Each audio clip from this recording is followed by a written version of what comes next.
Jail में बंद पूर्व सपा विधायक दीप नारायण सिंह यादव से मुलाकात करने आए समाजवादी पार्टी के मुखिया व उत्तर प्रदेश के पूर्व मुख्यमंत्री अखिलेश यादव ने योगी सरकार पर सीधा हमला बोला है। उन्होंने कहा कि मुख्यमंत्री खुद लोगों को झूठे मुकदमों में फंसा रहे हैं, सरकारी एजेंसियों पर दबाव डाला जा रहा है। अखिलेश ने कहा, समय बदलता है और सबका आता है। जिस रास्ते पर सरकार चल रही है वह दुखद है। बहुमत इसलिए नहीं मिला है कि लोकतंत्र ही खत्म हो जाए। पूर्व मुख्यमंत्री ने कहा कि सरकार के हर मोर्चे पर फेल है, इसलिए जनता का ध्यान भटकाने के लिए समाजवादियों पर झूठे मुकदमे दर्ज किए जा रहे हैं।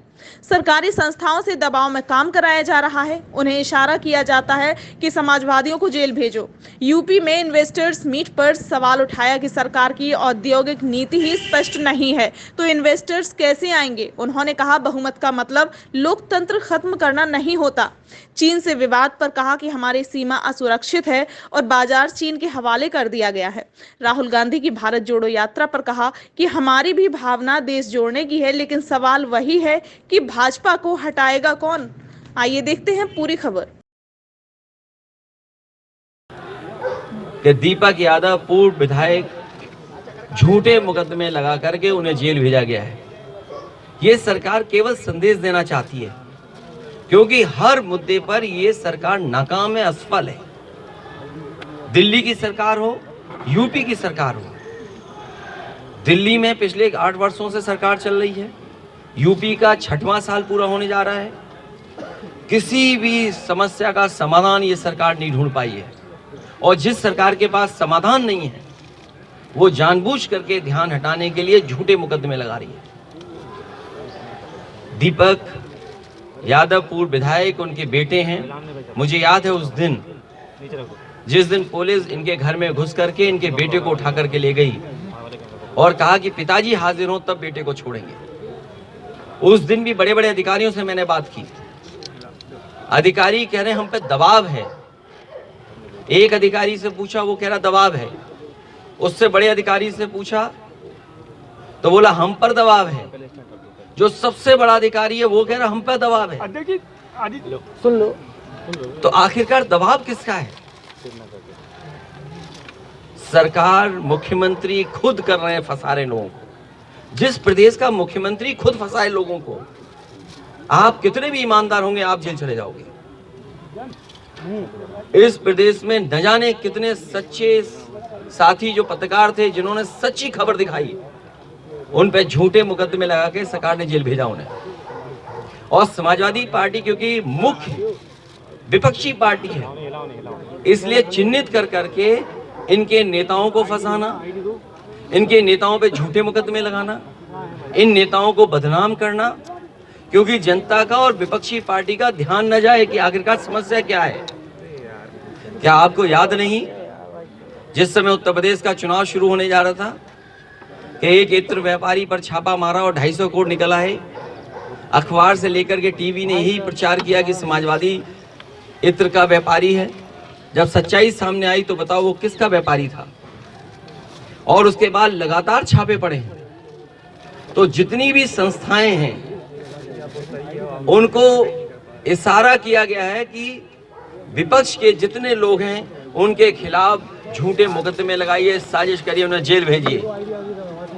दीपक यादव को और समाजवादी पार्टी को मैं कह सकता हूं, बदनाम करने के लिए ये मुकदमे लगाए जा रहे हैं। और एक दो पे नहीं, चिन्हित कर करके। और फिर कितना हरेसमेंट किया जा सकता है वो किया जा रहा है। सरकार का काम ये नहीं है। और समय बदलता है, सबके समय सबका आता है, लेकिन ये पहली बार ऐसी परंपरा देखने को मिल रही है कि जहां पर संस्थाएं हाथ खड़े कर दे रही है।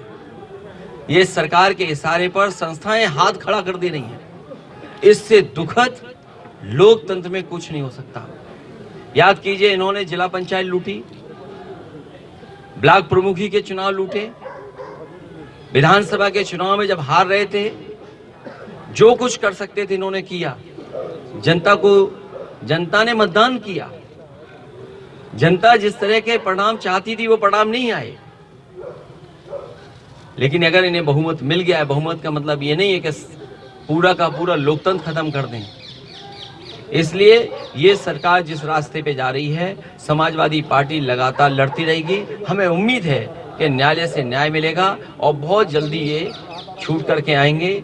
और जहाँ तक जनता का सवाल है, जनता के हर मुद्दे पे ये सरकार असफल है। क्या मुलाकात हुई, क्या बात हुई? जो बातचीत हुई वो बता नहीं सकता मैं आपसे, लेकिन बातचीत हुई हमारी। अध्यक्ष जी पर आज सुबह जमीन कब्जाने का मुकदमा लगा है। ये किस पार्टी का नाम पार्टी तो बोलिए। अमेठी कांग्रेस की विधायक। मुझे लगा कि भारतीय जनता पार्टी। नहीं, आदित्य सिंह। अगर आप जानकारी करेंगे, सबसे ज्यादा भारतीय जनता पार्टी के विधायक या उनके नेता कब्जा करना जमीन। अध्यक्ष जी अभी कल आपकी पार्टी के जिला अध्यक्ष के ऊपर भी मारपीट कर रंगदारी का आरोप लगा। अमेठी से विधायक को जानता नहीं किस पार्टी का। अध्यक्ष जी 2024 की तैयारी, एक मिनट 2001 भाई, कल आपकी पार्टी के जिला अध्यक्ष के ऊपर भी मारपीट रंगदारी का आरोप लगा, क्या कहेंगे? ये भी हमारे स्वागत में हो रहा है। अध्यक्ष जी सीएम साहब का आज बयान आया है, बबीना विधायक और सदर विधायक की लड़ाई चल रही है, क्या बात है? बार उनका कहना ये है कि समाजवादी पार्टी का जन्म अपराधियों का राजनीतिकरण करने के लिए हुआ है। और उनका राजनीतिक जन्म किससे हुआ है? फर्जी पर्ची बेच करके। अध्यक्ष जी एक मंदिर में मुकदमा किस चीज का था? हमारा पत्रकार साथी सही कह रहा है। हमारा पत्रकार साथी एक बताना चाहता है कि मुख्यमंत्री जी ने अपने मुकदमे वापस लिए, डिप्टी सीएम ने अपने मुकदमे वापस लिए, लेकिन हमारे पत्रकार साथी ये बताओ, मुख्यमंत्री जी ने और डिप्टी सीएम ने अपने कौन सी धाराएं वापस ली हैं? और ये साथी जो कह रहे हैं विधायकों में, ये एक जिले का नहीं है मामला। विधायक बीजेपी के लोगों पर, और झगड़ा वो याद होगा आपको, जूतों वाला झगड़ा जी। हाँ यार, कितने जूते मारे थे एक दूसरे में? कितने? होगी क्या? पता नहीं क्या हो जाए बीजेपी के। ये इसीलिए मैं कहना चाहता हूँ, ये सच है कि अपनी नाकामी छिपाने के लिए। आप बताइए झांसी में क्या किया? सैनिक स्कूल किसने बनाया? समाजवादी सरकार में बना। क्या बजट ये दे पा रहे हैं? मेडिकल कॉलेज का जो 500 बेड सुपर स्पेशलिटी का वार्ड बने वो समाजवादी सरकार में क्या बजट ये दे पा रहे हैं? एम्बुलेंस की क्या दुर्दशा है? आपकी 100 नंबर 200 बार क्या दुर्दशा कर दी? पैरामेडिकल का क्या बजट दे पा रहे हैं? और झांसी और आसपास के नौजवान बताएं, क्या बेरोजगारी है कि नहीं है? क्योंकि इनके पास किसी समस्या का समाधान नहीं है, इसलिए जानबूझ करके पॉलिटिकल पार्टियों को उलझा के रखना। अभी आपने मैनपुरी की हार देखी। भारतीय जनता पार्टी अभी तक हार से उभर नहीं पाई है।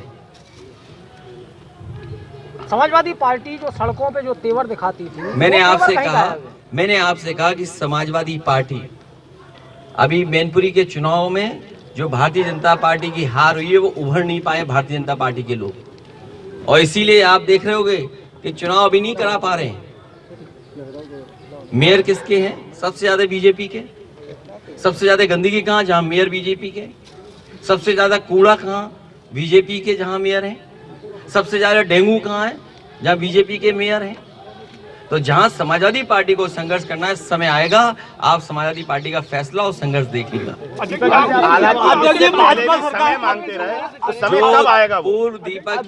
पूर्व विधायक दीपक यादव को जो सुविधाएं मिलनी चाहिए, वो सरकार के इशारे पे कोई सुविधा नहीं दी जा रही। अध्यक्ष जी, दीपक यादव बसपा में जेल गए, अभी भाजपा में गए, ऐसा क्या है वो बार-बार जेल जा रहे हैं? अध्यक्ष जी ये सही सवाल पूछा है उन्होंने। भारतीय जनता पार्टी समाजवादी नेताओं को परेशान करके संदेश देना चाहती है कि समाजवादी पार्टी का कोई मजबूत नेता अगर होगा, और वो क्या छिपाना चाहते हैं? अपने विधायकों का झगड़ा छिपाना चाहती है। आप शायद जानते होंगे, कोई बीजेपी का नेता नहीं है जो खुश ना हो।